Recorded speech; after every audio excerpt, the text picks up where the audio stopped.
First question sir, ఇది కొంచెం మీకు పర్సనల్, ఎందుకంటే పర్సనల్ కూడా అడగొచ్చు అన్నారు కాబట్టి అడుగుతున్నా. అడగొచ్చు అంటారా? ఏం లేదు. Any question, no problem. Yeah, thank you so much sir. First of all, YS Sharmila గారు మీకు క్రిస్మస్ కి విష్ చేస్తూ గ్రీటింగ్ కార్డు పంపారు. అది మీరు ట్వీట్ చేస్తూ రీవిషెస్ చెప్పారు ఆమెకి. అది మీరు పర్పస్ఫుల్ గా చేశారా? అంటే అప్పటికే వాళ్ళిద్దరికి విభేదాలు మొదలయ్యాయి, అన్నా చెల్లెళ్ళిద్దరికి, వైఎస్ జగన్మోహన్ రెడ్డి గారికి, షర్మిల గారికి.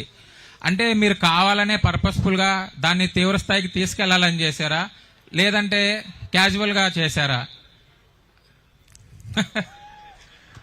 తమ్ముడు, ఇప్పుడు ఒకటి అడుగుతున్నా. మనకి రాజకీయంగా శత్రువులు ఉండొచ్చు, కానీ వ్యక్తిగతంగా శత్రువులు ఉండరు.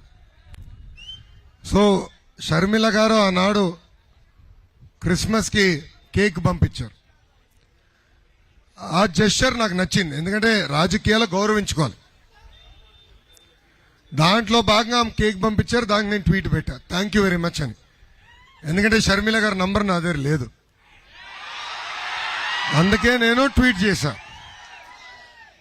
ఇప్పుడు మా కుటుంబం 1992లో హెరిటేజ్ స్థాపించింది. ప్రతి దివాళీకి తల్లి అందరికీ గిఫ్ట్ హ్యాంపర్స్ పంపిస్తారు. అంటే హెరిటేజ్ ప్రోడక్ట్స్ అన్ని తీసుకెళ్లి వాళ్ళ ఇంటికి పంపిస్తారు.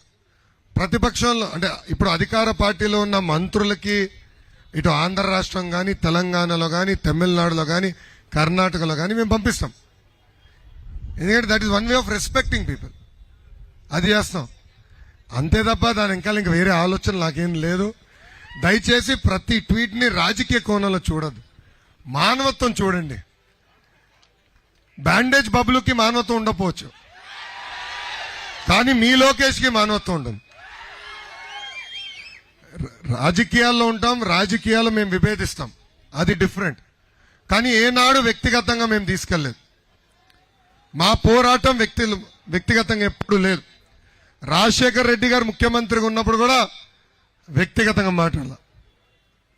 సో అది తెలుగుదేశం పార్టీలో మాకున్న నాయకుడు చంద్రబాబు నాయుడు గారు మాకు నేర్పించింది.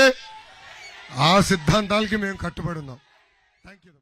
మా వీడియో మీకు నచ్చినట్లయితే please like, share and subscribe.